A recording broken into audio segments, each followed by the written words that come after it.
Today we are interviewing Jared Kaplan, born on March 24th, 1944. He served in the Vietnam War and achieved the rank of First Lieutenant. It's December 12, 2010, and we are interviewing him in Davis. This interview is being conducted for the Veterans History Project at the Library of Congress as part of the Da Vinci High School America at War project.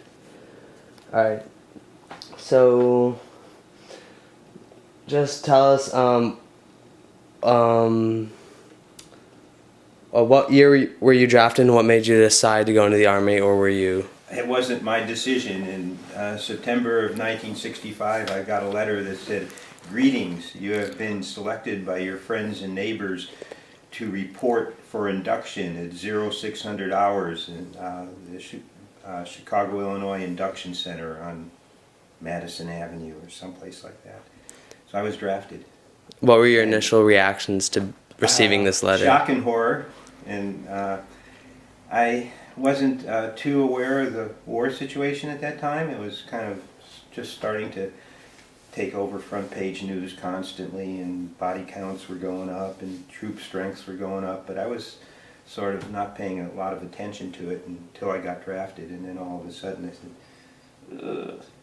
But I didn't have any options, so I went, and I was sent to Fort Knox, Kentucky for my basic training, and then I went to Fort Jackson, South Carolina for advanced infantry training. And after that I was on orders for a combat unit in Vietnam, and I was given the opportunity to go to Officers Candidate School, because initially I was trained as a light weapons infantryman, and not a great duty assignment in Vietnam in my opinion.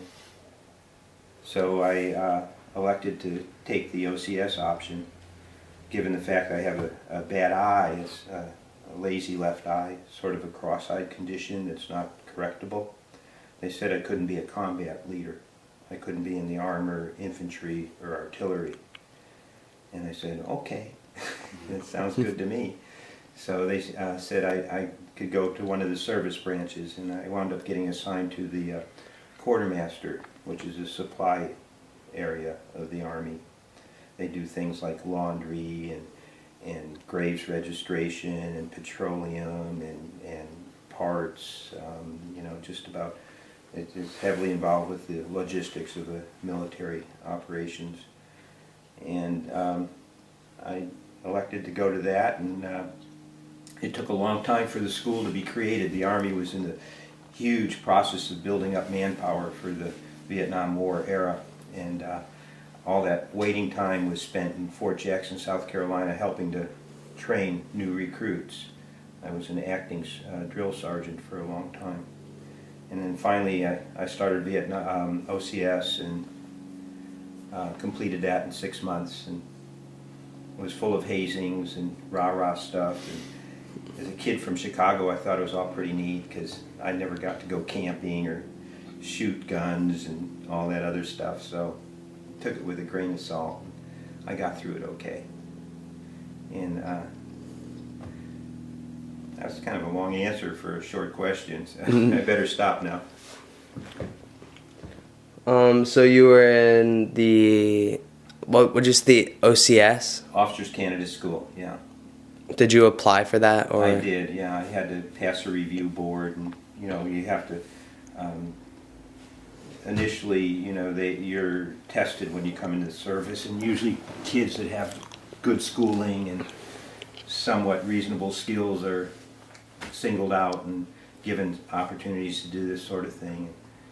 And I had some college already. And, oh, so you were in the middle of college when you received your draft letter? I dropped out of college to go, and I wasn't sure why I was in college. It was a bit, you know, other than my parents wanted me to be there, I wasn't certain why I was there. So I got into working and doing some of the things that I wanted to do, and that's when I got drafted.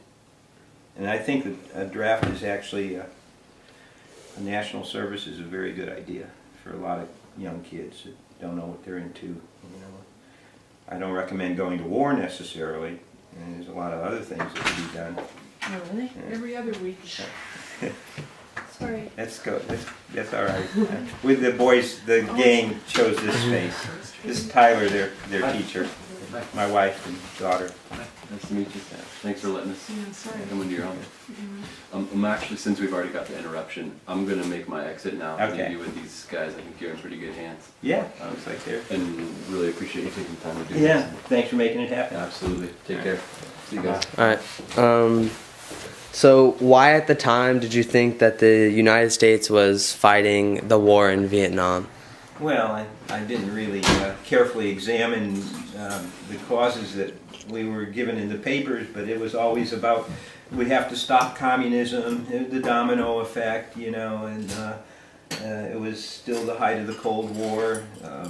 The communists were fighting for spheres of influence, and the United States had its allies that had to be protected at all costs. So, you know, I kind of bought into it and thought that they were telling me the right reasons, and come to find out later on it was really we had no business being over there, and I saw the war up close and personal, and fortunately I survived it, but I came away pretty committed to peace and thinking that the war was a huge waste for a lot of people.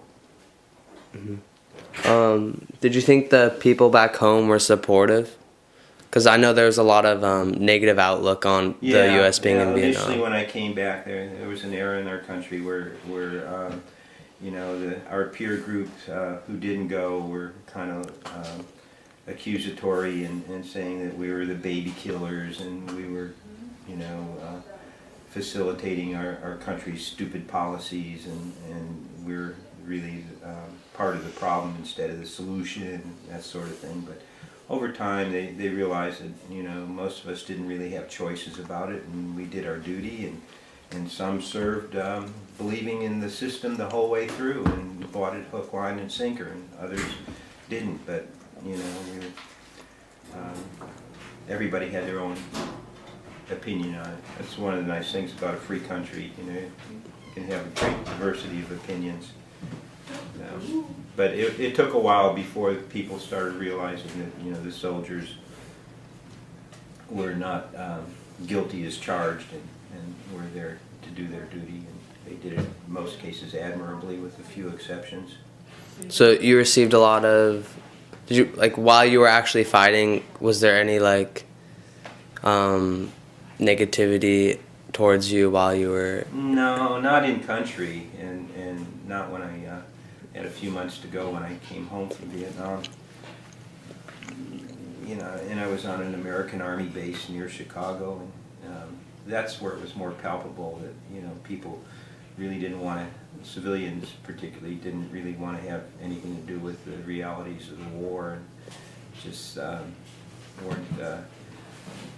didn't really want to talk about it very much. And, you know, there was a time when it was kind of like something you didn't really discuss much.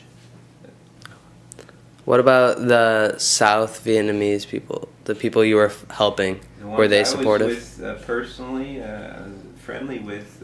I found them, you know, suffering greatly under, and many of them were refugees and doing the best they can to keep their families together and survive in refugee camps, and there was displaced people, but for the most part they were friendly, warm.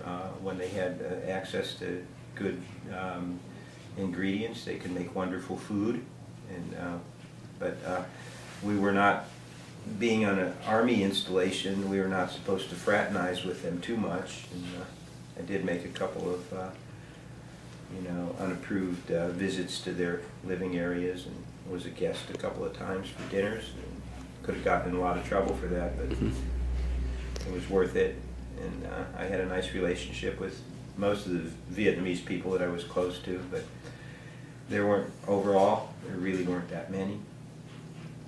And I did spend some time in the big cities, you know, and I was free to travel in Vietnam. I could go and sample fuel storage facilities just about anywhere in the region that I thought needed a checkup. So at first I was traveling a lot, and I did enjoy a couple of visits to Saigon, but then I found out that there were, you know, it was hard to know who the enemy was.